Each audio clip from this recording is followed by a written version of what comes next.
Dick Drogosz enrolled in a special engineering program at St. Mary's and earned a bachelor's degree in engineering, and at the same time a bachelor's in mechanical engineering from the Illinois Institute of Technology. Dick married his classmate, Mary Ann Duran. He began working for Honeywell as a production engineer in Minneapolis, and steadily worked his way to senior management positions, accepting multiple international assignments. After 38 years, Dick retired as a vice president from Honeywell. Dick and Mary Ann raised 5 children and have been married for 53 years. After retirement, he applied his considerable business and engineering skills to many community projects in Freeport.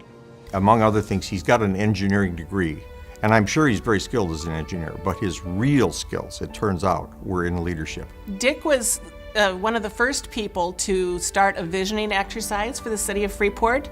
He did this very shortly after retiring for Honeywell, called a group of people together and said, we need to come up with a way to look forward for Freeport, and he was willing to lead that effort. He helped the entire community to vision itself, to figure out what it was, what it wanted to be, how to get there. He involved hundreds and hundreds of people in that discussion. Well, I think he is a collaborator. He is somebody who likes to get people together to work. He's an organizer. He definitely has great organization skills. He's a planner, and he gets involved. It led to a number of good results for Freeport. Among them, the Stevenson County Convention and Visitors Bureau got built, which we didn't have one of those before. He also looked after the students in our community, creating a workforce readiness program. Some of the employers here needed people with growing skills. We didn't have maybe a good training set up, and he set up what we call the Workforce Development Institute and helped provide students to learn more so they become employable. He sees the benefit that it's having in the community. We have about a 90% success rate, so everyone that graduates, pretty much our program goes on to be either full or part-time employed. I think he feels very strongly that it's everybody's responsibility to give back to their community, especially when they have been able to benefit from it.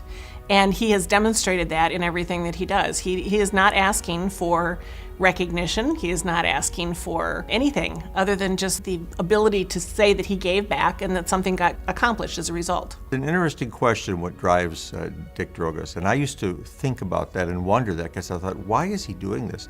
I mean, I always appreciated it, but I wondered that. And then gradually, as I got to know Dick, because he's not a person to trumpet who he is or how important he is or why he's doing something, other than just for the good of others. But I began to realize that his driving force was faith-based. And then I dug deeper into it, and I looked at the Lassallean values that came from the school that he went to, St. Mary's. And I began to realize that this is truly what defined Dick Drogosz. I'm not that familiar with St. Mary's, but I have to say that if he is the product of the teachers and the environment that he experienced while he was there, it must have made a very good impression on him, because as I say, I think it's very definitely a part of his innate personality that he wants to be able to give back. He believes that he owes something to a community that has given something to him. I think that all it takes is one person to make a difference. And Dick has embodied that and has continually challenged himself to do more. Thank you, Dick, for using the skills that God gave you in leadership. I'm proud to have been known as someone who knows you, and I can't think of anyone who would be more deserving of an honor like this than you are. You've impacted the lives of hundreds of people in our Freeport community. You definitely impacted mine in being a mentor and pushing me to be more involved in the community. And I learned a lot from you, and I thank you so much for your leadership. I can't wait to see what else you're going to do. And very, very well deserved. You should be proud. I'm proud, and I can't wait till you get back so we can talk about it.